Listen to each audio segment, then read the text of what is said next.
Hey, what's going on, dudes and dudettes? It's Pip Surfer with another daily update for the Cowabunga system. Today's Wednesday, January 20th, 2010. Hope you all are having a great day. I'm just going to go ahead and get right into it. If this is your first time visiting this blog, you're going to want to click this link right here where it says, if this is your first time visiting this blog, read this first. That link will take you to the rules of the system. You're going to want to read that.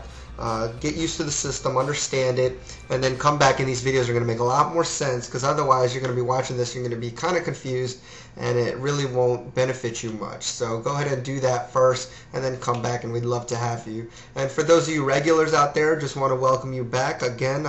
Just thanks for keeping on with us. And hopefully these updates are still continuing to help you out. And if not, and if you've gotten everything you can out of these videos, then that's even great too. So hopefully the point of these videos is just to get you going in the right direction, give you something to work with, and then kind of go on from there. So anyways, I have opened my 15-minute, my 4-hour chart for the cable. I'm going to open my 4-hour chart first and move it to before midnight so you can see what it looked like. Now you can see that we got a new trend change candle right before our trading session started. This was at 7 p.m. Yesterday. This was for a downtrend, and you can see at the start of our day the trend was down. Now if I move my chart forward through today's action, you can see a lot of choppy movement, but still there were no new trend change candles during that time, so our trend stayed down. Therefore, we only look for short trades the entire day. So just the complete 180 from yesterday. Yesterday, we only looked for long trades, and today, only looking for short trades. So now I got my 15-minute chart, and I'll move this to before midnight so you can see what it looks like. And before I start trading, I want to take a look at my news events for the day. So you can just go to babypips.com, click on this Tools tab. It's going to pull up the news events for the day. Just make sure this time zone drop down bar is correct with your time zone, because you want to have the right times. And then we're looking for news that affects either the sterling or the dollar, because that's the currency pair we're trading. And today we had, if you look at 4:30, you could just see a whole bunch of reports for the sterling, just a bunch of there, most notably the Bank of England meeting minutes. But again, there's a bunch of other news events in there too. But 4:30, just a big time area to watch out for, so you're just going to want to jot that down. And then if you scroll down at 8:30, we had a few U.S. reports, mainly PPI and housing starts with building permits. So you're just going to want to jot that down as well. And those are really the only two news events to watch out for. Was 4:30 and 8:30 a.m. Eastern Time. So you're just going to want to jot that down in a notepad or set an alert, some kind of alarm, just to let you know when those news events come out, because you don't want to be in the market during those times, because it's part of our rules. So now that I have my news events handy, I know I'm only looking for short trades, I can begin my day. So I'm going to move my chart forward one candle at a time and simulate a trading day, and I'll give you my thought process as we move along, and hopefully the goal is that to get you thinking the way that I'm thinking when it comes to trading this system, so that way it comes naturally to you. And the only way to get really good at it is to just keep on doing it, keep on practicing it.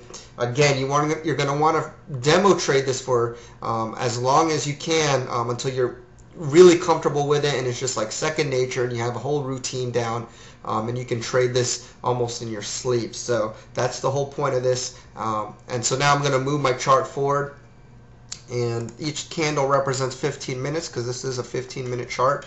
And again, we're looking for short trades. Our first news event isn't until 4:30. Oh, excuse me, right there, I went a little too fast. At 2:15, you can see a crossover for a short trade. RSI is below 50, stochastics are trending down. MACD has gone from positive, it's positive and losing value. So this is a valid entry. Again, it's at 2:15, which closes at 2:30. Our news event isn't until 4:30, so we have about 2 hours there. So we're going to want to enter to the close, at the close of the candle, or as close to it as possible. And in this case, it's 62.98. Our stop's going to be at the most recent swing high at 63.25, and our target will be at our nearest 0 or 50 level, and the nearest one is 62.50. So it gives us about 48 pips of potential profit, which is really good there, considering that we're only risking about 30 or so pips. So a pretty good reward to risk ratio there. And so now I'll just let my trade ride. And again, if my target is not hit or I'm not stopped out by the time the news event comes out, then I'm going to go ahead and manually exit my trade, no matter whether I'm in a profit or in a loss, just because we're not supposed to be in a news event, be in the market during a news event. So here at 3 o'clock, you can see that our target almost gets hit. It gets as low as 62.52, but doesn't quite hit our target. Again, very close on the next candle, and you can see that the price just didn't hit 62.50, and it starts to move back up. Okay, so it's 4 o'clock here.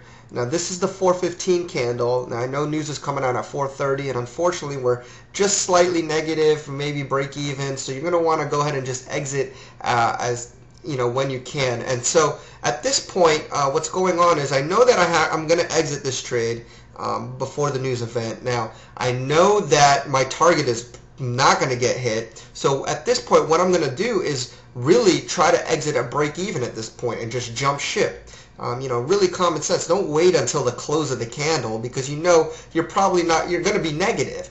Your target's not going to be hit. So even if you can get out with a slight profit, do it, because you know that you're going to have to get out at this candle anyway. So I just went ahead and closed out. I got out at break even, maybe slightly positive, but with the spread and everything, it's just a break even trade. So no worries there, no losses, nothing going on there. And even if you waited till the close of the candle, you took just a very small loss. But again, use your common sense there. You know you're going to be exiting, so why not exit for a small profit, or just get out at break even, because we know news is coming out. So there's our news candle right there. We're already out of the trade. So just jot that in the books and continue to move on, and we'll just keep trucking along. And here we get another crossover. This is at 5:15. RSI is below 50. Stochastics are trending down, and MACD is positive and losing value. So this is another valid entry. Again, this closes at 5:30. Our next news event isn't until 8:30, so we have 3 hours there for our trade to move. So our entries at the close of the candle are as close to it as possible. This is at 62.74. Our stop is going to be at the most recent swing high at 63.22. Again, our nearest 50 or 0 level is at 62.50.